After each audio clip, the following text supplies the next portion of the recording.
With so many exciting English and Japanese sets scheduled for release for the rest of 2024, you might be feeling a little bit overwhelmed, not knowing exactly when each set is coming out, what is in them, and which one is the best set to pick up for your own collection or investment.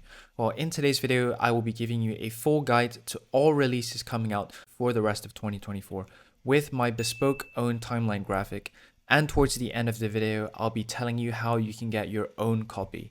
Let's go. Hey guys, it's Pokémonster here, back with another video, and in today's video I'll be giving you a full release schedule for the rest of 2024. So getting straight into it, first up we have the Japanese set Stellar Miracle releasing in just under 3 weeks now. So there's the set logo and all of the products have been released in terms of the booster box, and there's also going to be a deck build box for 4,000 yen. So let's take a quick look at what's in the set so far. So in terms of what's in the set, we have had a lot of exciting reveals, but perhaps the biggest so far is the introduction of a new stellar type. Now, looking at this amazing Terapagos illustrated by Sabuteri, never heard of this illustrator before, but I just think the illustration of the SAR as a whole works really well. The first thing to note is that this is not a new rarity, because as you can see down on the bottom, it's still an SAR card, but it's just that the bordering looks a bit cooler. But Terapagos is a very well designed Pokemon, much better than the ones that I'll be talking about later. So I'm very excited about this card and this release. It feels like it's going to be a B/A tier, one of those underrated sets that goes under the radar, but definitely a huge improvement on Mask of Change and Night Wanderer, which have just come out. Next we have this Hydrapple SAR drawn by T0, who's a more well-known artist. I really like the ancient look that it's got. I'm not a fan of the Pokemon, but I just like how it's been illustrated. I'm getting Legend of Zelda Ganondorf vibes. Then we have this very cool Knocked Out AR, which I'll come onto when I talk about the later releases. Looking at what else has been released so far, Pokemon SAR cards are always based on EX cards. So there's a Galvantula Stellar type. I wonder if we'll get an SAR of that Pokemon. Then we have the Dashbun EX. That's most of what we know so far from Stellar Miracle, releasing in just under 3 weeks. I expect to see a lot more information and leaks coming out in the next weeks. Definitely I will be picking up some of this set for my personal collection. Moving on to the next item in our list, we've got Shrouded Fable releasing on the 2nd of August. So this is an English holiday specialty set, so there won't be any official booster boxes for it, but you will get Pokemon Center ETBs, normal ETBs, but the main draw obviously is going to be that Kingdra EX collection box and the Greninja EX collection box. So we've seen the promos for that, which I'll put up on my screen again. So the Greninja EX SIR plus that Kingdra that's down in the bottom with the collection box, I would think are going to be the two most hyped cards that people are going to be looking for, but they're not going to be that difficult to get. So what is actually in this English set? Well, this English set is going to be mainly based on the Japanese set Night Wanderer, which is focused on the Loyal 3 and Pekarant. Not very popular Pokemon. Looking at the pack arts, I'm not hyped for it at all. I do not like the color scheme of the green and purple. Personally, I will not be picking up this set myself. The Cassiopeia looks pretty good, obviously the Penny secret name. That SIR is probably going to be the best card in the set unless they bring in some cards from Stellar Miracle, but looking at it, it feels like a Champion's Path 2.0, just without the Charizard chase. I think it's going to be one of those mishmash sets. Maybe they bring in some leftover commons and uncommons from Japanese starter deck type products. Personally, I would skip this one. Moving on to our next item is going to be a double release on the 13th of September. So update number 3, 13th of September, a big day in the Pokemon calendar because we have an English release and a Japanese release. On the English side, we've got Stellar Crown, which has been officially announced by TCPI, coming out on Friday 13th. And then we have the Japanese Rakuen Dragona, Paradise Dragona. So that's one where people are speculating a little bit, but the source is Pokebeach. So let's look at Stellar Crown first and what products you might want to pick up in that set.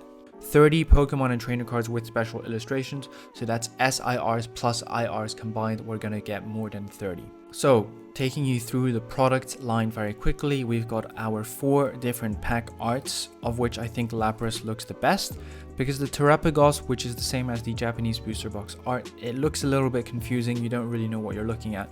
Then we have the booster box design, which is going to have the Terapagos on the front and the Cinderace on that folded part. Looks pretty nice. but the thing that attracts me the most is going to be this Pokemon Center Elite Trainer box, and you can already place pre-orders on the Pokemon Center online. So let's take a quick look at that. So on the UK side, they're already announcing it like that. The Pokemon Center ETB is my personal pick of what I want to be investing in. I think the color scheme and the Pokemon design looks super clean, and just the content is going to be great because you get this Noctowl IR in both Pokemon Center stamped version and the normal version. So I think this product looks really cool. I definitely want to pick it up for myself. Then we move on to Paradise Dragona, which, as Pokebeach have broken, is going to be releasing on the same day, Friday, September 13th. A booster box is going to cost 5,400 yen, so this is not going to be a special set, and you can tell from the retail price being the same as for a normal set. The official sell sheet says the set is going to feature many dragon type Pokemon, including Alolan Executor, Latios, and Latias. So Alolan Executor, no one really cares, but Latios and Latias, that's going to be extremely interesting to see. Are we going to get these popular Gen 3 legendaries in SAR form, and how much hype is going to be surrounding this set? It's definitely going to be featuring around Dragon type, and Dragon type sets usually do very well. So in English you have Dragon Majesty, but you also have Celestial Storm, which is focused on the Rayquaza, and obviously in Sword and Shield we had Blue Sky Stream, which again was a Dragon focused set. So could be a very good set to pick it up, but let's not overhype it yet. All we know so far is there's going to be a Latios and Latias. Now let's move on to our next update, releasing on 18th of October. We have Supercharged Breaker releasing on the 18th of October. Now what do we know about this set so far? Let's go straight back to Pokebeach. What we know about this set so far is the release date and also the side products that are coming along with it. So the products aside from the booster box, which will retail for 5,400 yen, which means it's gonna be a normal set again, is a Stellar type Pikachu deck box and card sleeves. So Pokebeach are speculating that based on the set name being electric focused and the fact that the side products feature a Pikachu, that the set is going to be focused around Pikachu. Now it might be that the set is focused around some other type of electric Pokemon, but when you have a Pokemon as popular as Pikachu, it does make sense to infer that the set is going to be focusing on that. And we do have the precedent for it in Astonishing Volt Tackle in Japanese and Vivid Voltage in Sword and Shield. More likely than not going to be a Pikachu set, and we have seen Pokemon time and time again go back to fan favorites in releasing sets around their themes. I think it's pretty obvious that we are going to get a Terra type Stellar Pikachu SAR, whether that comes in the form of a promo or the main set. So keep a lookout for this set. Now moving on to our next set, which is a bit of speculation. So our next bit of speculation is that the English SV8 set is going to come out in November, and I got this from PokeGuardian. So we are just speculating at this point, but based on the Japanese sets releasing before it, we've got Paradise Dragona and Supercharged Breaker. So I think we can expect that SV8 will be focused around those two sets, and it might tidy up any commons or uncommons that might have been left behind in the generation so far. So not much to say for that, but just hang your hats on a November release for SV8 English. And next, moving on to the final release that everyone will have been waiting for, Terastal Festival, our Japanese high class set releasing on the 6th of December.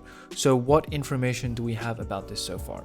So looking at Twitter and Pokebeach, we know that this set is going to feature evolutions, and because it's going to feature them, we think that it's going to be focusing on them, right? And because it's called Terastal Festival, it might be the last time that we see Terras, kind of like VMAX Climax for Sword and Shield. It was not the last time that we saw VMAXs, but after that there was a new type of card introduced. So based on the product line that's releasing alongside this high class pack set, we know, look at this, Damage Counter Case EV All-Stars. We know that it's going to feature evolutions. But I am going to be doing a video next week as to why you should not FOMO too much into this. It is a high class set, which means it's going to be an amazing set. But just remember that an amazing set does not equal an investable set. So that's all I want to drop for now, but this is not going to be Evolving Skies 2.0. But if you do want to pick up some boxes to open unreleased, because it's always nice opening products up when everyone else is doing it, you get that community feeling, then I'll definitely be picking up this set for myself. My wretched record so far is that I've opened about 60 to 70 high class booster boxes and not pulled a god pack yet. So is my luck going to change with Terastal Festival? Let's wait and see, but it's certainly a great way to end the year. And finally, we have a bit of speculation as to what might be coming in 2025. Some people are stating as a matter of fact that the Glory of Team Rocket is a set that's going to be coming out in January 2025. We don't know that yet. All we know is that there's been a trademark for it, and it is the trademark that was released at the same time as Terastal Festival. So there's an underlying assumption there that because it was announced along the same time, it has to follow it. That's not necessarily true, so don't get your hopes too high yet. Just hold back, expect a potential release by January 2025, but just know that it's not confirmed yet. I don't need to go into this set too much. If you want to watch my video speculating about what might be in there, you can click on the video information card that I'm putting up on the screen right now. But that is pretty much the release schedule so far. Okay, so how do you get a copy of this graphic for free for yourself so you know every single set that's coming out towards the end of this year? Just follow me on Instagram, DM me at PocketMonster363, and I'll send you a copy of the fully unblurred version of this graphic so you can have it, and I hope it helps you. And let me know your thoughts about which set you're most excited about. With so many English and Japanese releases coming out, it really does beg the question, which one is the better investment? English or Japanese? And if you're interested in that kind of video, then click on the link here so you can check out my analysis of Japanese and English Sword and Shield today. Thanks very much for watching. Happy collecting.